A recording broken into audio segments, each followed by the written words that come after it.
Sometimes, all the time, we need to realize what we are doing as human beings, as adults, or as human, I don't know, just as people, as something alive with a consciousness able to make rational decisions. We need to realize what we're doing. Today we're going to watch a video called When He Realized He Helped Kill His Son. Now, I can't imagine what this is. I'm imagining, actually. I just said I can't imagine, but a whole bunch of things are going through my head. But anyway, so I can't imagine, but I can't imagine. Either way, whatever. Let's go ahead and see what the hell this guy did that took the life of his son.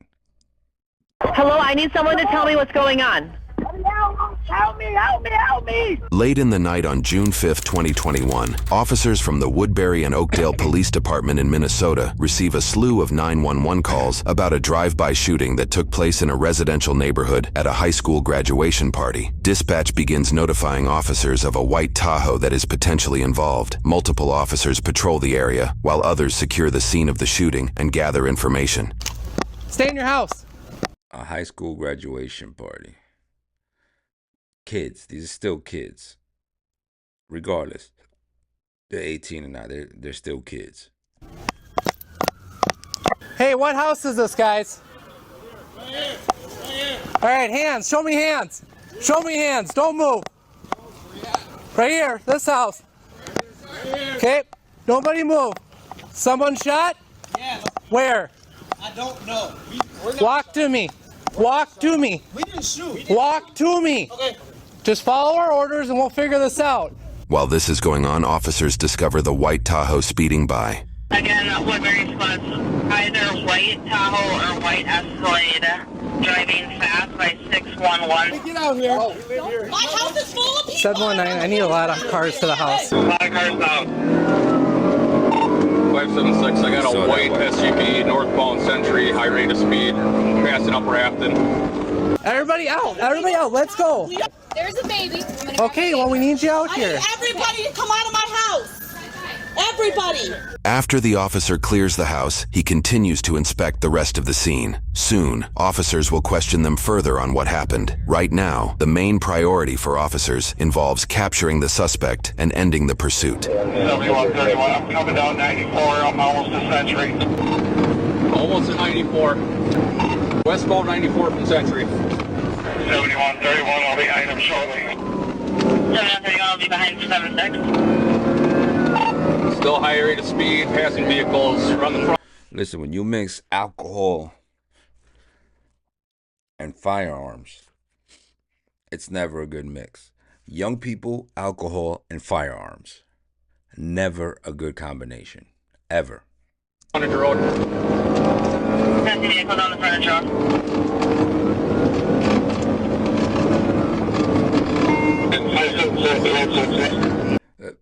Even older people, let me correct that. Even older people, alcohol and firearms. Alcohol and firearms and anyone. Bad mix. Committed westbound 94. Committed westbound 94. Still westbound under Ruth. Westbound under Ruth.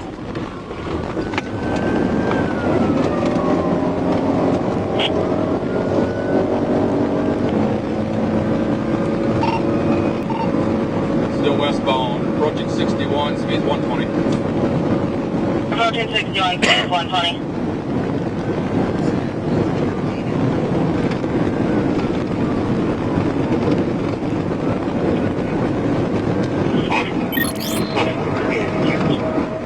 Secondary cruiser cannot see the project. Over Johnson Parkway by St. Paul in Ramsey County. Over Johnson Parkway, we're advising on LTAC 1. Is it a white Bronco? It's always a white Bronco. 7131, I'm left on call. Whenever you're chasing a white Bronco, man, you know it's gonna be. It's not a Bronco. I'm just saying. Older cats know what I'm talking about. 7131, approaching 52. Copy, approaching 52. Jesus, man. 10-4. They know, Victoria, westbound. 6 westbound at Victoria. And we're coming up to 35 east. Approaching 35 east.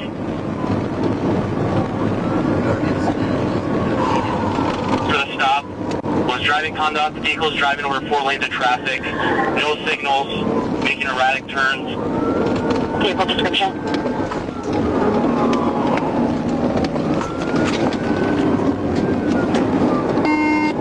That's a long ass chase. Damn. Car. Yo, he going to the emergency. We're gonna pick car to the front.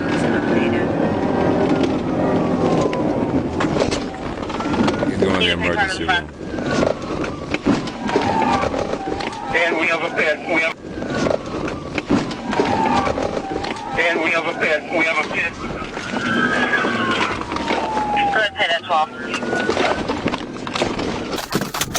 Show me your hands.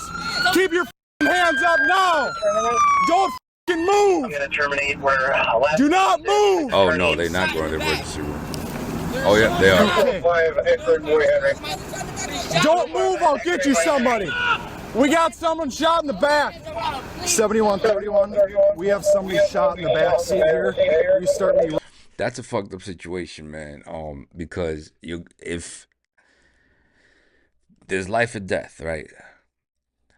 There's life and death. There's somebody shot in the back. The police are after you. You have to pull over, but you want to save that person also who's dying. You don't want to pull over and waste time while the police are like, oh, put your hands up and all that good stuff. But at the same time, you don't want to you can't just run from the cops. So it's like you got to pick and choose, man. You got to I don't know. I guess I would call 911 on the way over there and be like, look, I'm in a white, just so dispatch knows. Look, I'm in this white vehicle, blah, blah, blah. This is the description. This is what's happening. I'm racing so that she could let the other cops know, hey, this is the license plate. This is the car. So if you see him, just follow him. And then when you get to the emergency room, then you can go ahead and do what you got to do. After they, already, whoever the victim is goes to whatever they got to do. Someone shot in the back seat. We're not going to shoot. You keep your fucking hands up. I have an ambulance coming. You understand me? Yes, we will. Chicago Avenue. Okay? I want you to get out of the car. You. Get on the ground! Get down! Get over here on the ground now! On the ground now! Driver, you crawl over to me. Yep, you crawl over and you get on that ground now. Get on the grass. Right there. On the grass. Go to the grass. Go. Get down! No one else in the car. I'm down, please, my friend is shot in the back. Please help. Please help. I'll clasp your hands. Where is he shot at? I got a shot. He get hit. He's unconscious. All right. 14 years old, please. Please get him. 14. I can't tell. I don't think so. Actually, we'll go your way. Yeah, he's got one in the back or two. Get him to the hospital. Damn. Over there. Somebody grab his arm. Yep, I got gloves on already, man. Sit up on the curb. Sit up. Scoot back on the curb. Sit on the curb. You're good there. I know this looks messed up, and I know people are like, oh man, just get this kid to the hospital. Yes, you do want to get him to the hospital as fast as possible to possibly save his life. But the videos you're not seeing, the situations you're not seeing, why the police are like this, and it's really messed up, but why they pull them over, and it's like, oh, and they get him out of the car, and they put him on the ground and everything. You don't see the videos where there have been plenty of times, and we've seen them in the academy, because they show us they show us unedited videos. They show us unedited. Like, the ones we see here are edited. They won't show any graphic stuff, really. They'll just tell us the story and things like that. But we see the unedited ones. And there's been times when they're like, oh, I'm going to the emergency room. And it's been a lie. The cop ends up getting shot for some reason. when he goes up, oh, okay, I'm gonna help. Bow. They use that as an excuse, or times when they've just escaped using the old emergency room excuse. You know what I mean? There's so many variables, so they got to take every precaution necessary. There should be an ambulance coming up here soon, hopefully. Hang tight for me, okay? I gotta just carry him, guys.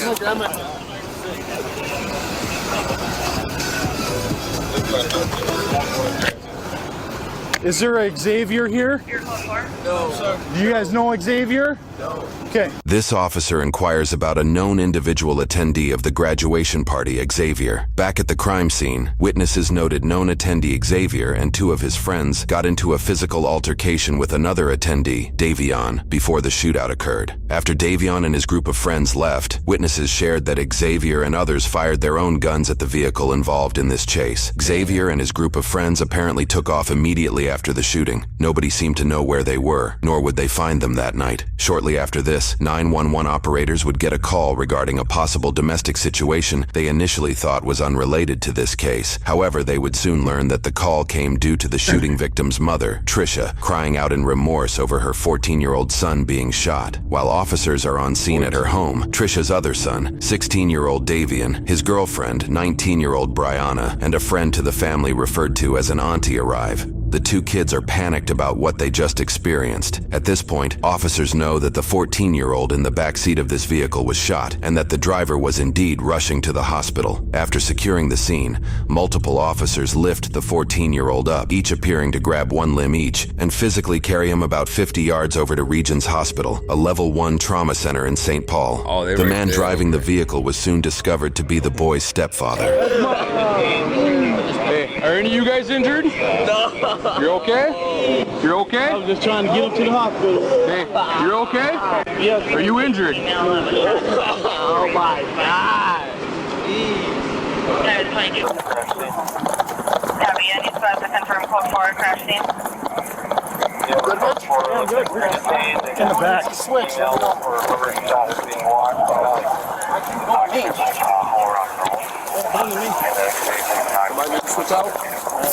Which door are we going in? Oh, okay. I know I saw emergency room. No. With LTAC 1, you'll fill the dispatcher. Officers soon questioned the other occupants of the vehicle and found the driver to be 35-year-old Keith Dawson, the stepfather of the 14-year-old shooting victim. He was traveling with his younger brother of 20 years, 15-year-old DeMarco, and a friend of DeMarco's, 15-year-old Michael. Simultaneously at Trisha's house, officers questioned Davian and Brianna. They shared with officers that they were shot at after a physical dispute between Davian and another individual named Jaden Levon Townsend, 19, assisted by two other aggressors, Xavier LeDrew Hudson, 17, and Enrique Lucio Davila, 23. My son just started driving. He got his license. He's 16. Hey, he's had his permit. He drove for the first time on his own, like by himself. We let him take the car over to get us some stuff from the pharmacy and things like that. He went to Subway, got himself something to eat, whatever. And not gonna lie, I'm a tough dad, man. You know what I mean? I'm like, I believe boys should be tough and all that. But my heart was like, damn. Every time, he keep telling me, Dad, I go hang out with my friends now, blah, blah. And I'm thinking, man, these damn teenagers, man. I know how teenagers are because I was one. I know how teenage boys are because I was one. So that always gets to my, I'm like, man, I just... Look how these teenagers are idiots, man. They're idiots. I'm sorry. And then the music we listen to, and look, I'm big on music, man. You'll know that, but the music we listen to doesn't help. All it talks about is us killing us. You know what I mean? The story they told officers aligned with Keith's telling of the event that night, which we will cover in a moment. Officers then left Trisha's home, likely due to the domestic dispute being resolved and questioning deemed complete. This leads us to the interrogation with Keith Dawson, who was just informed that his 14-year-old stepson, Damaris, did not survive his wounds. I can hang out here with Keith, okay? If you guys just want to hang out in the hall, because Adam's got two right down the hall that he's going to be try to have parents come and pick them up and stuff, okay? Absolutely. So when you get into St. Paul there, and it sounds like they pitted your car, okay? Twist you around. Yeah, I was trying to go slow. I didn't want he had y'all sending me around. You know, I'm trying to get to the hospital. Yeah. Hey man, they get some shot. When the sun shot, then shot. You know, that's why I'm gone. I ain't got time to be stopping, man. I'm going to the hospital. Yeah. That little any second could have saved, you know. The autopsy performed at a later date detailed that the bullet traveled through a lung and parts of his heart. I'm sorry, man. I'm so sorry. I'm trying to save. I tried. I went to Woodbury Hospital. It was closed. I know. Man, tried. I know. Listen, look at that party. He's already out there. Both. Jets. Tubing, man. We need to go. We go. Graduation party, man. That's it, man. That's what Michael said. What? Man, we go. Tubing, man. Have a good time. I know. I'm so sorry, Keith. Keith, before we start. Whenever there is a teenager's party, that's why they created chaperones. That's why they created chaperones, not just as a good part in them movies from back in the 80s and 90s. You know, like they always had the chaperone that was uncool or whatever. That's why you have chaperones, even in life.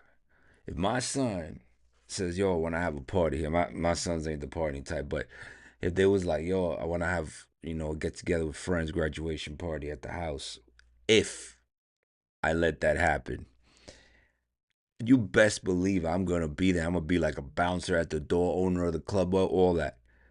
Hey, you better not bring nothing to this house. There's going to be no alcohol. It's going to be the uncoolest party you've ever been to. You know what I'm saying? I ain't going to go that far, but they're not going to be up here smoking and drinking. I got weapons in my house. So they're not going to be in my bedroom. We're not going to have none of that. I'm telling you, you might as well just not have the party here. Just We're talking here. I don't know. I'm kind of coming out of the back end, and I have, I've been talking to people and kind of have a good idea of what's going on here, okay? And I know that I understand the reason why you just kept on going to the hospital. Makes complete sense. They stopped me, call me, told me to come, man. They robbing them and stuff, his brother and stuff. Okay. Before we get into that, I know you're going through so much right now, but because I have you here, okay, I have to read your rights. I'm not saying you're going to jail, okay, but I have to read your rights because you're technically in custody, okay? So before we get into details, if you want to get into details, I got to do that, okay? You understand? Okay. Okay, Keith, right now you have the right to remain silent. Do you understand each of these rights I explained to you? Okay. Do you want to talk here today? I'm going to get charged with anything? I honestly, right now, I don't know. I'm going to shut the door here. You fled from police, and that makes complete sense to me, okay? So looking at this from where I'm at now, I can't say you're not getting charged. I couldn't, given the circumstances, it's reasonable what you did, but I don't know. My plan is getting you home. Okay? Yes, sir. Okay. Do you want to talk? Yeah. I guess a couple of weeks before that, I guess they was telling me that they having some money and some guys or something. I don't know. Demarius was saying that? Demarius and Davion or whatever. Okay. I guess something with his older brother. I don't know why they messing with my kids or something, Yeah. They don't be out on the streets and nothing like that. So he called me tonight. I just got out the shower. He called, man, they trying to rob my brother, take his car. And he got rims and stuff with 16-year-old. He got some rims on his car, nice car and stuff. And so when Demarius called you, that's another thing. He just said, 16-year-old got some rims on his car. I'm not doing nothing in my son's car to make it look cool. My son has a 2003 Honda Element. That car ain't getting nothing to make it look, to attract any attention. It barely got tints. you shouldn't be putting anything on a 16-year-old's car. If you got a 16-year-old car, look, I'm not saying you can, because there's car enthusiasts. He might be one of those kids that likes to work on cars. There's nothing wrong with that at all. Nothing. He likes, but the problem is, man, the minute you start adding stuff, you start adding music, you got a system in your car, you got this, that, and the third, rims and all that. It attracts attention, and then you got haters coming from all over the place. He's gonna be going out with his friends. You know what I mean? It's gonna attract girls, which girls are gonna have what, ex-boyfriends or guys that like them, and they're gonna see that they may be attracted to this kid now, to your kid or whatever, that has a nice little car with rims or whatever, and they're gonna try to hate on them, and then that's where situations happen. He was at the party. He called you. Yep. He's having problems. Yep. He called me. He said some guys at the thing trying to rob him right now. He say any names or anything? Ain't no name. He said something about some WAP or something like that. I don't know what that is. I heard him say something about some WAP or something. I don't know what's that or whatever, but I heard him say something about WAP or something. Okay. Here, Keith mentions the aggressor, likely referring to Xavier, is part of the WAP. He probably means the Bad Side Mafia, aka WAP gang of the Twin Cities. According to the Pioneer Press, a criminal complaint surrounding Xavier's crimes as a juvenile indicated he was a known associate of the gang. His juvenile crimes included a robbery at gunpoint, where he shot at his victim as they attempted to flee in February of 2021. He was apparently given a conditional release from this crime on May 25th, 2021, 11 days before Damaris's killing. Reports also indicate that, the day before the events in this video, Xavier had allegedly used a firearm to threaten other persons inside a restaurant. In an interrogation held at a later date with Xavier, the 17-year-old describes in his own way what the WAP is. What's the WAP? WOPP. What does that stand for? WAP? Yeah. You got it all over t-shirts and stuff in your room. How you gonna call a gang a WAP? Whatever. Room and hats in the house and... Yeah, on top. What did they say? I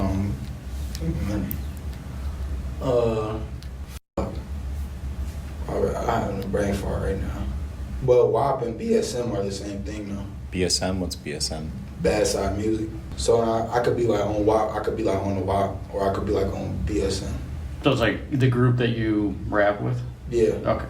So I'm coming trying to get there. By the time I got there, I pulled up and started shooting from both sides, you know what I'm saying? So when you got there, you heard the shots? Yeah, when I got there and I pulled up, I started shooting from both sides or something like that. And then I took off straight, just going straight, because I don't know where it's going. It's night, you know what I'm saying? I don't know where bullets coming from or whatever. Yeah. You know what I'm saying? She come through that way and coming out, you know what I'm saying? I don't know, I'm just going, you know, so I get to going fast, duck it down, trying not to hit nothing, and I'm like, there's a lot of people out there and everything. So as I'm going down that way, they must was coming behind me too. Damaris and them driving behind me. They shooting at them too. You know what I'm saying? So I guess when they shooting at them, by the time we got to the end, it's a roundabout, like a dead end thing. Now I don't know my. Was it like a park? Yes, a park down there. So I get right there. They get right there. I see them. I'm thinking this the dude, and I'm finna start shooting. But that was David Damaris, and they tell me, Damaris shot, jump out. I grab him and put him in the Tahoe with me to try to hurry up and run him to the hospital. Me and DeMarco and Michael. Yep. We all jump in the car. He shot. Where? I don't know. I'm picking him up. I don't see no blood on me or nothing. Pick him up, throw him in the car. I'm flying. This scene that Keith shares here is captured during a 911 call. Starting date Saturday, June 5th, 2021, 22 hours, 43 minutes, 8 seconds.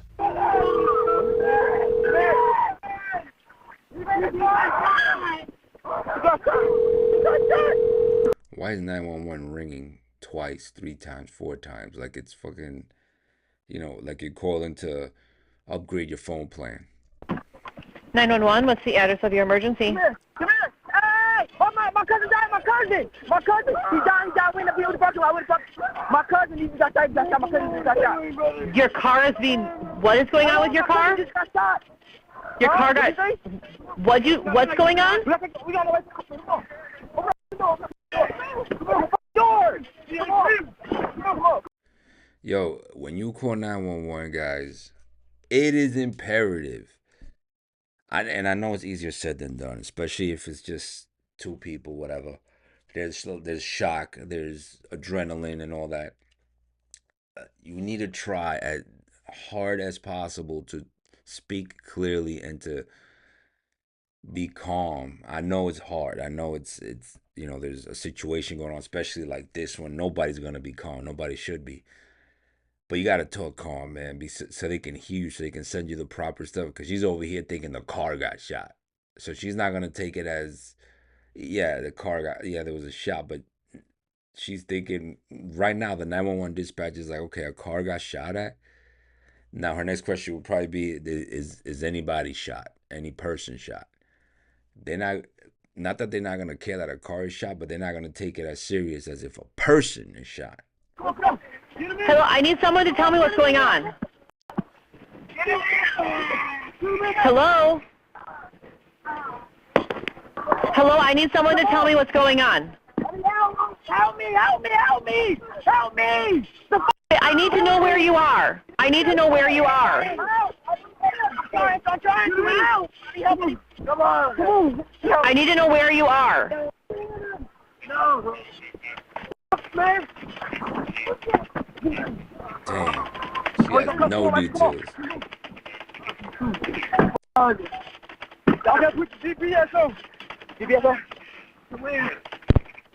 Hello? The caller suddenly hangs up. The moments after this lead to officers arriving on scene and beginning their pursuit. From the moment this 911 call was initiated to the moment officers transported the boy over to hospital staff, roughly 15 minutes surpassed. Was he making any noises? Or? I heard up threw him in the car. You heard him kind of moan, okay. And then your fiance, is she, do you know where she is right now? She at Regis. Okay. And what's your fiance's name?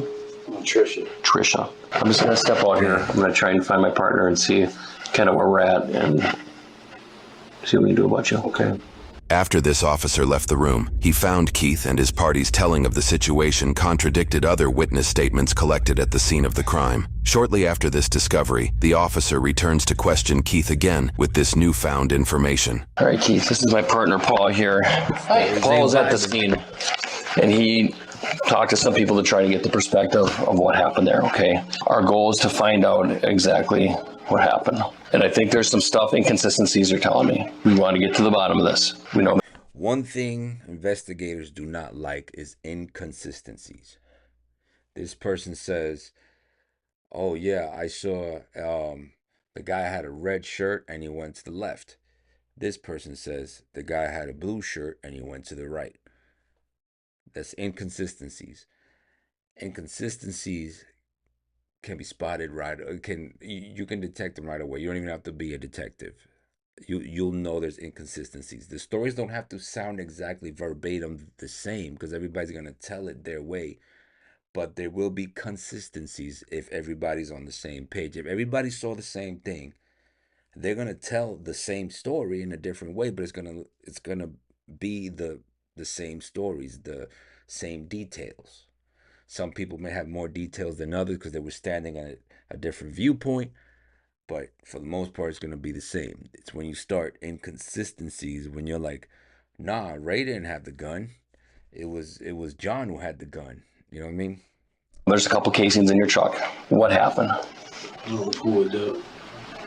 There's some guys out there, and they started shooting, like I told you. Okay. They started shooting. They shoot you on this side, they shoot you on that side. So I was out talking to witnesses, as far as I can tell, that they don't have a dog in the game. They're telling me that there was a fight between a couple of the kids that were at this grad party, and that Davion was saying something similar to, I'm gonna make some calls and I'm gonna keep this bitch up and blah, blah, blah, blah, blah. And within 10 minutes or less, they see a white Tahoe come into the neighborhood. One person said it was kind of creeping, with the person looking all around. And then another person said that it was kind of driving and like quick stopping, like it was looking for somebody or looking for something. And I got people that were standing by a car across the street right next to it. And I got people standing at the foot of the driveway that see this car come in. They see a lone male driver in a light SUV, lean over and start popping rounds. They see the Wait. A Tahoe. Wasn't he driving a white Tahoe? flash coming on the inside of the car. They saw nobody else in this SUV, and that is the first shots being fired towards this other group. And then there's a slight pause, and then just a rally of bullets flying and everywhere, and everyone went scattering and running and hiding and ducking. How do you explain that? Man, shit everywhere. Shots fired. Did you fire back? Yeah, I did. Okay. Fired. I appreciate you being honest. Okay. Did you fire first? Yeah, fired. You did? Those shots started firing, man. You heard shots and started firing, or did you? Shots just started firing. Man. Okay. Did they start before you started, or did you start? The question is, did you initiate the firefight? That's the question. He doesn't want to answer that because he knows there's more to his story. He probably did initiate it. Because there was some stuff told to you by people that were there that made you feel like you needed to react in a certain way to protect your family or to protect whatever. I've been trying to rob and take my stuff from my kids and stuff. And stuff kept going on or whatever, man. Okay. So who fired first? Fired first. You did? Oh. How does that resolve the conflict between your kids and these kids? Or was it just anger? Or? Anger, man. They keep. Where's the gun? I threw it. Okay. So on Century. Do you think it's on Century? So Century in the parking lot. Century in the park. What parking lot? And he threw the gun out. On Century by the SA over there, by that apartment building. So you fired first, and then you threw the gun out. Okay. We need to try and figure out where this gun is so it doesn't. A little kid don't pick up this gun. Okay. I'm gonna pull my map out. Keith continues to explain details of that night with apparent honesty. He shares where he started shooting, where he threw the gun out the window, and ultimately came clean about his actions. With Keith's confession, officers took him into custody with charges pending. They were also able to obtain the gun he had thrown out the window. Their next steps required putting warrants out for the other 3 aggressors involved, that being Jaden, Enrique, and Xavier. However, over a week had gone by, and the 3 were nowhere to be found. It was clear that several dozen bullets flew that night. Investigators found bullet holes all over the neighborhood, including in uninvolved vehicles, houses, and some with jaw-dropping trajectories. One bullet's path just above a pillow, where if a person had been laying, they likely would have died. It is astounding that no one else at the scene was hit or killed. Investigators, working alongside crime scene forensics, would have a firm understanding of the details that unfolded that night. Next, we will detail the story in full. That night, Damaris tagged along with his older brother Davian, Brianna, DeMarco, and... Keep in mind, this is a graduation party. So they made it through high school. They graduated high school. Michael to Brianna's friend's graduation party. They had all carpooled in Brianna's silver Kia Forte. Minutes after arriving at the party, the group would be confronted by Jaden, who was accompanied by Xavier and Enrique. In court testimony, Davian, the victim's brother, notes he is immediately uncomfortable with how they acted. He described that Jaden appeared to want to fight, and interrogation later held with Xavier supported this. Jaden said something like, hey bro, wasn't you like trying to get a gun to shoot at us and stuff like that? Then Davian like, nah, I don't know what you're talking about. James like, yeah bro, why ain't you just talk to me like a man or something? I feel disrespected, can we fight? Davian was like, nah bro, I'm not fighting you and shit. Davian detailed that his little brother said he was ready to leave. Davian agreed before Jaden, Xavier, and Enrique blocked them. Davian testified that Enrique lifted up his shirt and revealed a gun in his waistband as he said, "Don't try anything." Enrique then tried to take whatever was in Davian's pockets. Davian in this moment recognized Xavier not just as a classmate from school, but also as a client. Davian had cut hair as a barber and had just cut Xavier's hair weeks prior to that night. His father, Keith, even mentions this during his interrogation. My son, he cut hair. Davian cut hair. I guess these same little kids have been over at our house. Davian noted in court testimony, "I kept telling Xavier, I said, get your friends. I said, I just cut your hair. I have nothing." Jaden then suddenly smacked Davian with an open hand. After that, Davian grabbed his little brother and gathered his group to leave. As he did so, Davian shares in court testimony, Xavier said, "I better see no windows come down or I'm flipping your car." I'm flipping your car means I'm shooting at it. That's what that means. I'm flipping your car. In case you don't know, it means I'm shooting at your car.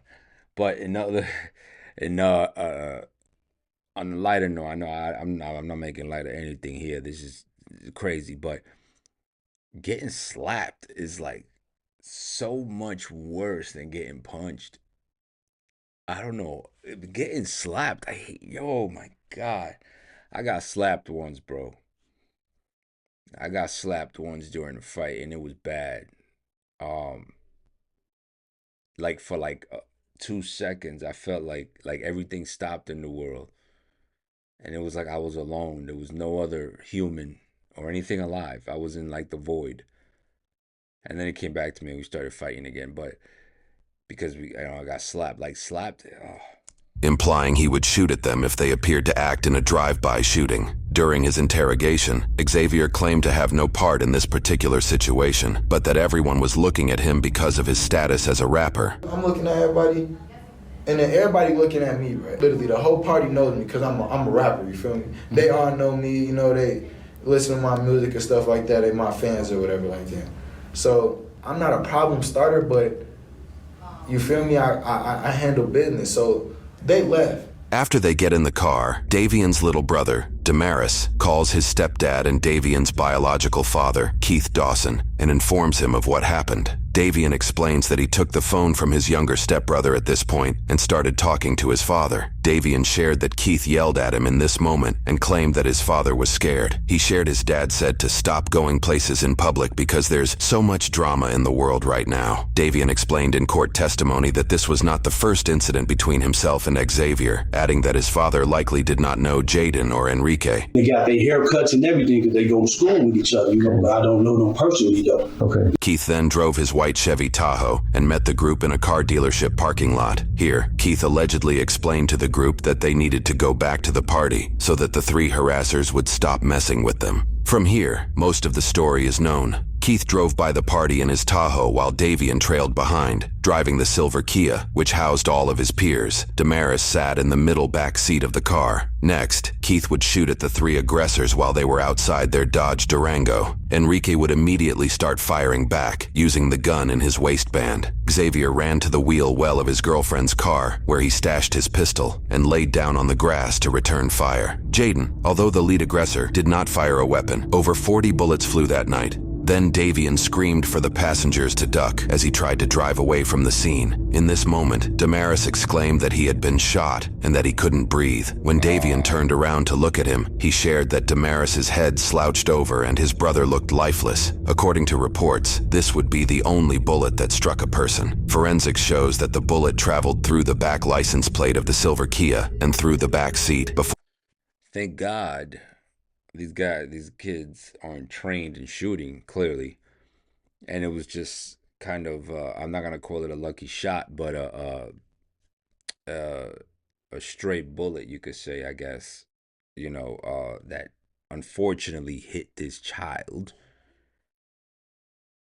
Because 40 shots are not one. See, people think it's like the movies where, like, you got the one guy running or whatever, and he's shooting, and he's bumping off everybody he sees, the guy on the ledge and all that stuff, all the movies we're used to. It's not like that at all. It's not like that at all, man. There's so much movement going on. You know what I mean? And these kids aren't trained in shooting. I'm sure they don't go to the range every other weekend to practice with these weapons. You know what I mean?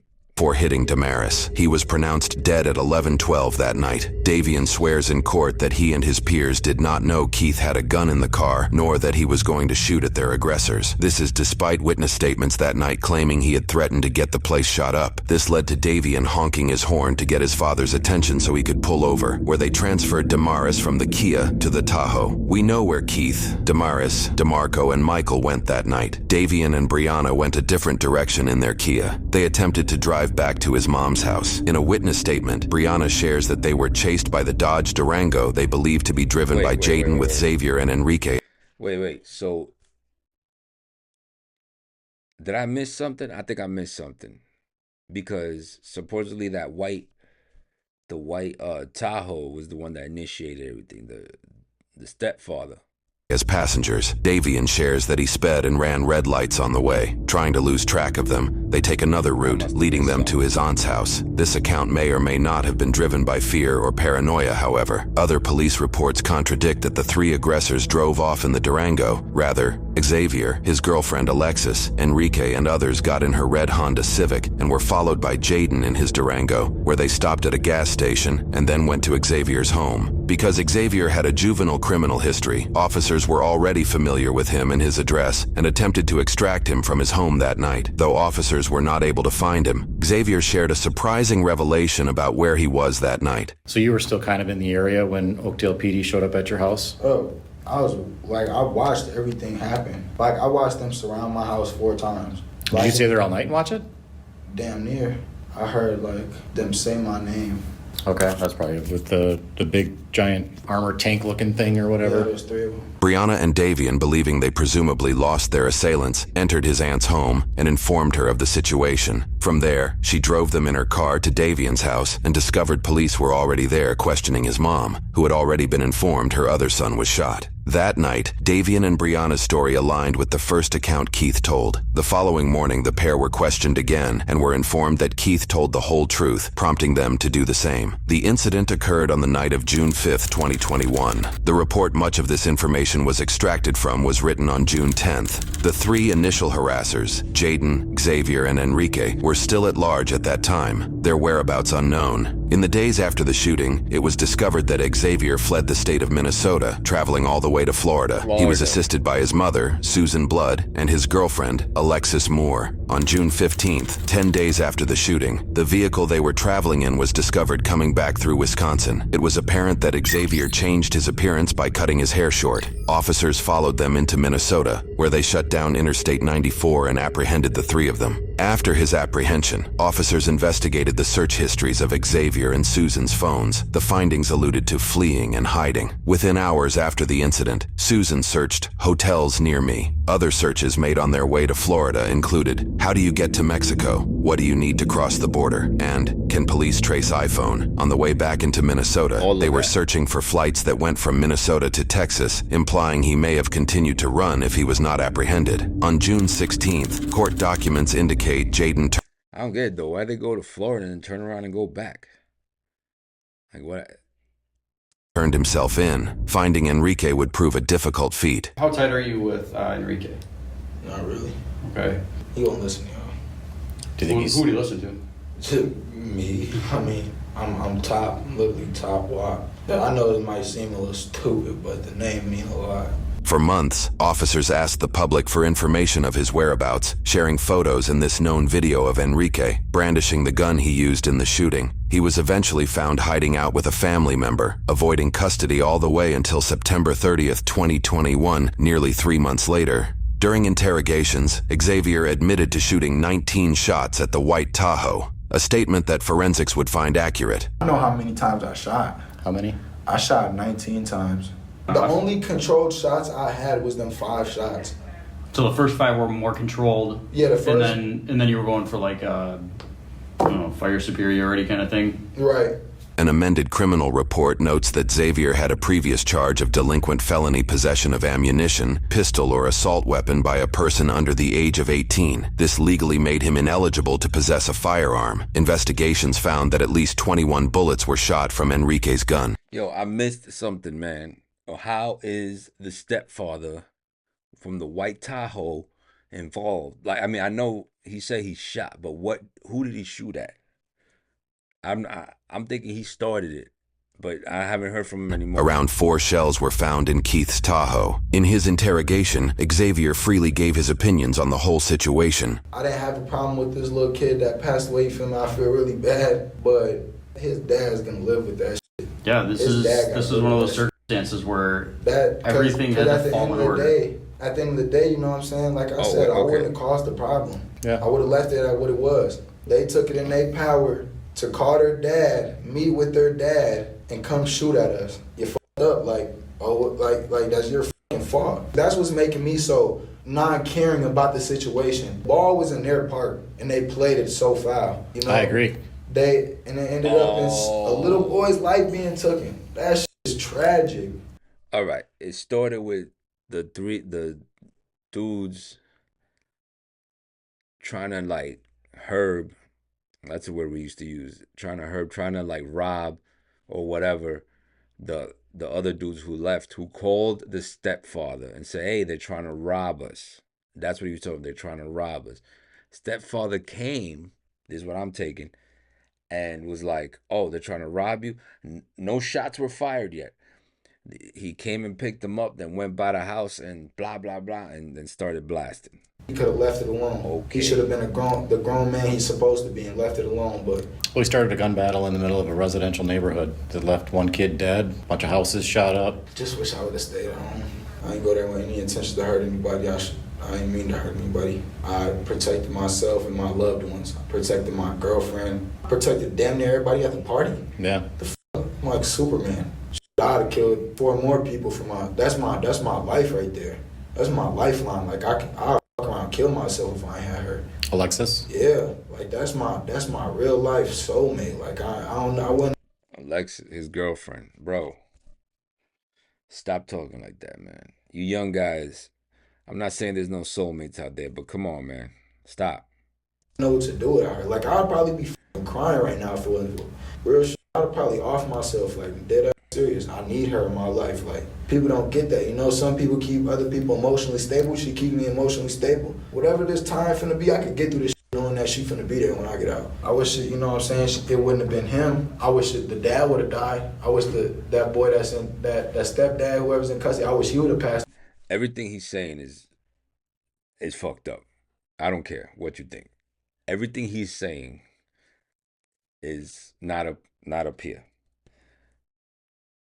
He's talking from I don't know what place. That lock him up. Lock him up. Let me tell you something. Also, he's talking about his girl's life or whatever. This the same dude that if that girl breaks up with him, he will fuck around and kill her. The way that'd made me a little more, you feel me, comfortable. I'm not very uncomfortable right now just because of the whole situation. Like it wasn't my fault. Cause at the end of the day, bro, I talked to one of my lawyers already. And they was just telling me I'm good. I'm not worried about being charged with no second-degree murder. Like, come on now. Cause real shit, like if I really wanted to, y'all wouldn't have caught me. Like dead serious. On my dead daughter, y'all wouldn't have caught me. I was away. My dead daughter. Oh, God.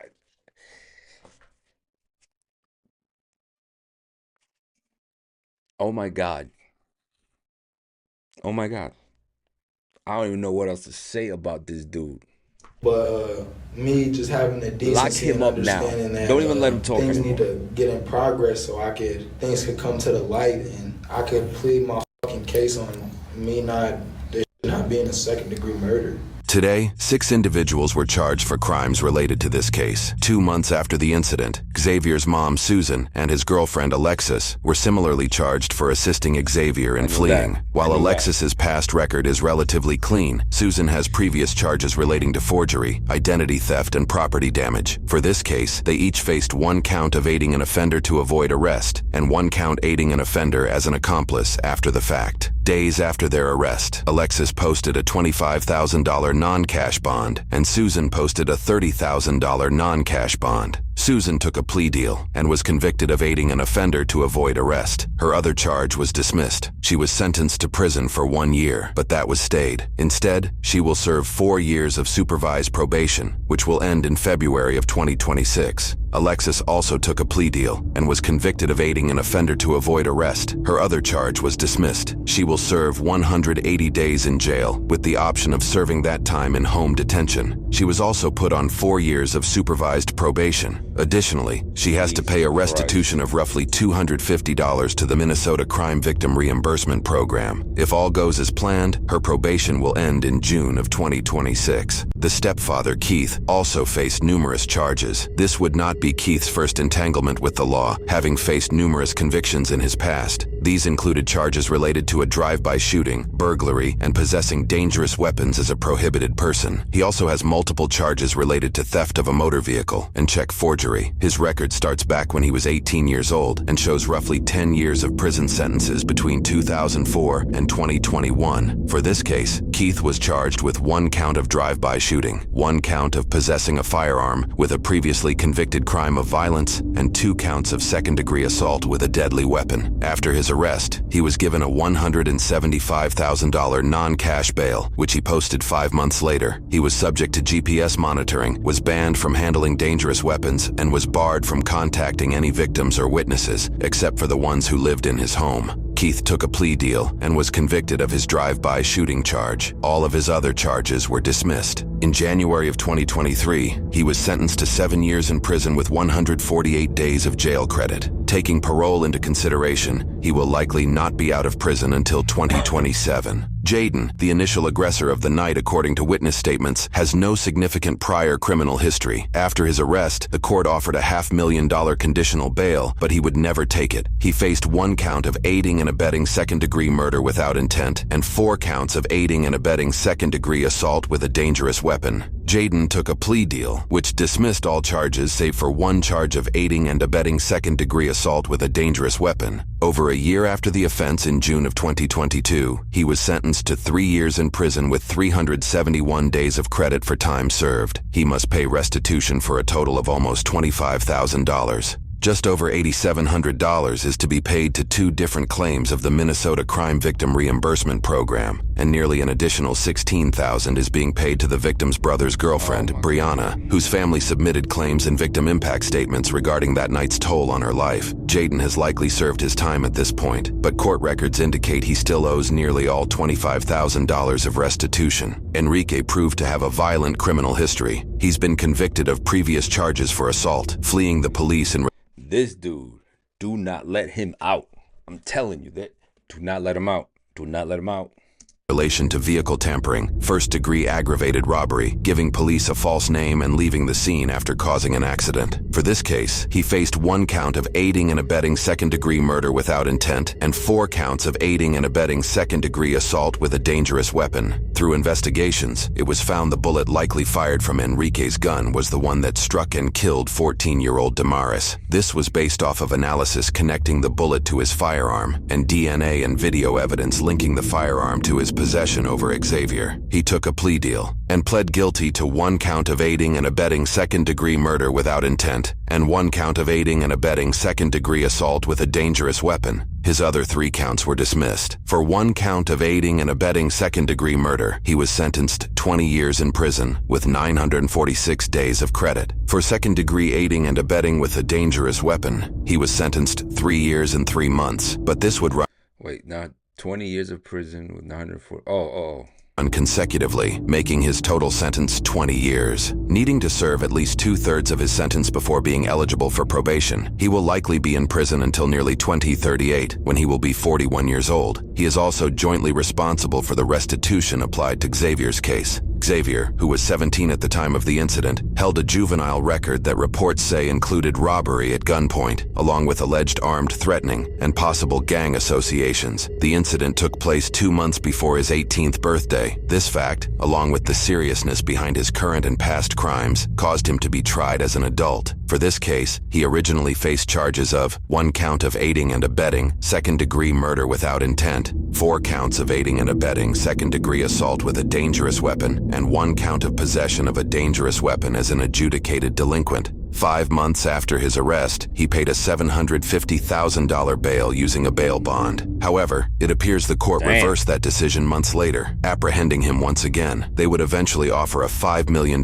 cash bond that would never be taken. Through court deliberations, Xavier faced increasing charges of second-degree assault. He originally pled not guilty to all charges. During court testimony, Jaden apparently made an unexpected appearance. He was able to do this as the trial took place in late 2023, while he was out on probation. Reports by Fox 9 indicated Jaden had to be escorted by security out of the courthouse. Court transcripts also share a disturbance that happened in the parking lot during the trial that prompted an increase in security which may or may not be related. In September of 2023, Xavier was found guilty on all 10 counts he was tried for, which included 1 count of aiding and abetting second-degree murder with an added statute of murder, 5 counts of aiding and abetting second-degree murder with a dangerous firearm with a prior violent criminal history, and 4 counts of second-degree assault with a dangerous weapon. He would ultimately be convicted to 1 count of aiding and abetting second-degree murder and 2 counts of second-degree assault with a dangerous weapon. His total sentence is 37 years and 3 months with 692 days of credit. He'll have to serve roughly 23 years and 8 months before being eligible for probation. Xavier will likely not be out of prison until nearly 2048, when he will be 44 years of age. He must also pay a total restitution amounting to just over $16,000, for which Enrique is jointly responsible.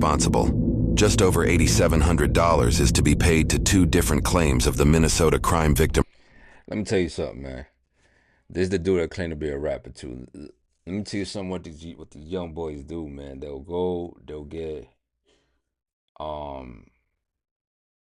get these charges or whatever, and they'll swear they cool. They'll swear because this gives them something to talk about in their rap careers. Let's be completely honest. They're gonna get out if somehow they get out early, right? These dudes put themselves in these situations, right? They go and they get out and they start a rap career. Of course, they're gonna rap about it because they have to, right? I mean, why not? You know what I mean? But instead of saying, yo, we're not gonna do this anymore, you know what I'm saying? Instead of rapping about how you shouldn't do this, most of them, not all of them, because there's some that actually, you know, when they rap, they're like, nah, we're not gonna do this, blah blah blah, whatever. Most of them are gonna rap about how cool it was and how they got away with it. Most of them are gonna rap about, don't let this happen again. You see how, you know what I mean? Think about it. Listen to the lyrics, and I listen to rap. It is what it is. I know some of you will be like, no, it's just music. It's just music, Ralph. It's not. These dudes are bragging. They bragging about this. He said he was a rapper. I mean, I never heard of him. Probably nobody's ever heard of him. His only fans were probably in that house, and he shot one of them. So, well, one of them got shot by that other maniac there, the white kid or whatever he was. So, this is a crazy story, guys. Anyway, let me know what you guys think, man. As always, if you got more of these videos, man, go ahead and leave them in the description or in the comments below. I'll go check them out. And as always, like and subscribe, follow me on social media, and I'll see you guys on the next smoke.